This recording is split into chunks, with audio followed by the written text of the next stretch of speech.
आपने हाल फिलहाल में वक्फ बोर्ड का नाम जरूर सुना होगा। यह नाम बेहद चर्चा में रहा है। दरअसल 9 नवंबर को आए राम जन्मभूमि विवाद पर फैसले की वजह से यह नाम बार बार लोगों की जुबान पर आया है।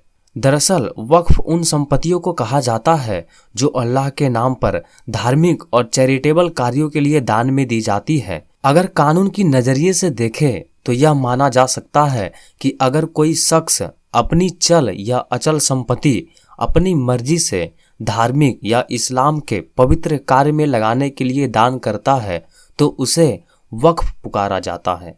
लगे हाथ आपको यह भी बता दें कि वक्फ की संपत्ति का इस्तेमाल किन किन कार्यों में किया जाता है। इन्हें अक्सर धार्मिक स्कूल चलाने के लिए, कब्रिस्तान बनाने के लिए, मस्जिद बनाने के लिए किया जाता है। दिल्ली के 123 प्राइम प्रॉपर्टी यूपीए सरकार ने जाते जाते वक्फ बोर्ड के नाम कर दी। अब मोदी सरकार इन जमीनों की जांच कर रही है, क्योंकि जमीन वक्फ के नाम हुई नहीं, हेरा फेरी शुरू हो जाती है। ध्यान देने वाली बात यह है कि वक्फ एक्ट पर पहला कानून 1923 में बनाया गया था, जिसमें बोर्ड को कोई विशेष अधिकार नहीं दिया गया था। इस एक्ट को बनाने का मकसद बस यही था कि अगर कोई मुसलमान अपनी प्रॉपर्टी अल्लाह को देना चाहता है तो वो अल्लाह को दे सकता है और उसकी प्रॉपर्टी की देखरेख वक्फ बोर्ड करेगा। उसके बाद समय समय पर इसमें कुछ संशोधन होते रहे। प्रथम संशोधन वक्फ एक्ट 1954 के तहत हुआ, जिसमें इसे थोड़ी बहुत शक्तियां दी गई। वक्फ एक्ट 1984 के समय राजीव गांधी ने इसे विशेष अधिकार दिए, लेकिन 1995 में जब नया वक्फ एक्ट 1995 लाया गया तब इसे प्रशासनिक और न्यायिक अधिकार भी दिए गए। और फिर वर्ष 2013 में मनमोहन सिंह ने तो इसमें कुछ संशोधन करके वक्फ बोर्ड की ताकत को चरम पर पहुंचा दिया। चलिए अब समझते हैं कि आखिर ऐसा क्या है वक्फ एक्ट 1955 में जो इसे हिंदुओं और पूरे भारत भूमि के लिए बहुत ही ज़्यादा खतरनाक बनाता है। धारा 36 एंड धारा 40 इस प्रावधान में यह लिखा गया है कि वक्फ बोर्ड किसी की भी प्रॉपर्टी को, चाहे वह प्राइवेट हो, सोसाइटी को हो, फिर या भी किसी ट्रस्ट की हो, उसे अपनी संपत्ति घोषित कर सकता है। धारा 40 अगर किसी इंडिविजुअल की प्रॉपर्टी को वक्फ प्रॉपर्टी घोषित किया जाता है तो उसको उस ऑर्डर की कॉपी तक देने का कोई प्रावधान नहीं है।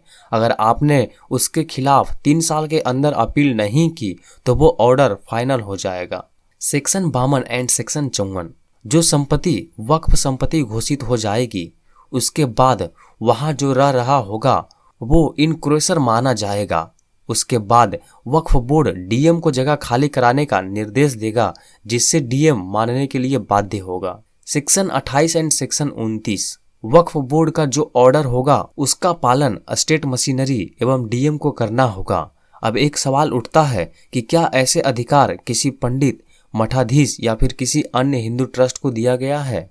धारा 85 इसके तहत अगर कोई मामला वक्फ से संबंधित है तो आप दीवानी दावा दायर नहीं कर सकते हैं, मतलब आप वक्फ ट्रिब्यूनल में जाने के लिए बाध्य होंगे। धारा 89 इसमें अगर आप सिविल कोर्ट जाना चाहते हैं तो आपको वक्फ बोर्ड को 2 महीने का नोटिस देना। तमिलनाडु में वक्फ बोर्ड द्वारा एक संपत्ति पर कब्जा करने का चौंकाने वाला मामला सामने आया है। यहाँ हिंदू बहुसंख्यक आबादी वाले एक पूरे गांव को तमिलनाडु वक्फ बोर्ड के द्वारा वक्फ संपत्ति घोषित किया गया है। बोर्ड ने तमिलनाडु में त्रिची के पास तिरुचंथुरई गांव को वक्फ संपत्ति घोषित करा है, जिसके बाद अब वहां लोग अधीर हो चुके हैं कि उनकी जमीन, उनके मकान, ये मालिकाना हक वक्फ बोर्ड किस आधार पर जता रहा है। यदि जमीन के साथ कुछ भी करना है तो वक्फ बोर्ड से पहले एनओसी लाओ, फिर अन्य प्रक्रिया होगी, जिसे वक्फ बोर्ड का तमिलनाडु में त्रिची के पास तिरुचंथुराई गांव से अतीत में न लेना न देना 2 वाला नाता रहा है। ऐसा कोई भी निकाय आकर जबरन अपना एकाधिकार स्थापित करने की कोशिश करे तो मामला संजीदा हो जाता है। वक्फ के मामले में संपत्ति का स्वामित्व वक्फ से अल्लाह को ट्रांसफर किया जाता है और कोई भी संपत्ति अल्लाह से वापस नहीं ली जा सकती है। इसलिए एक बार संपत्ति वक्फ बन जाने के बाद यह हमेशा वक्फ रहेगी और इसका मालिक अल्लाह होगा, लेकिन उपयोग वक्फ बोर्ड करेगा। ठीक ऐसा ही बेंगलुरु ईदगाह मैदान के मामले में भी देखा गया।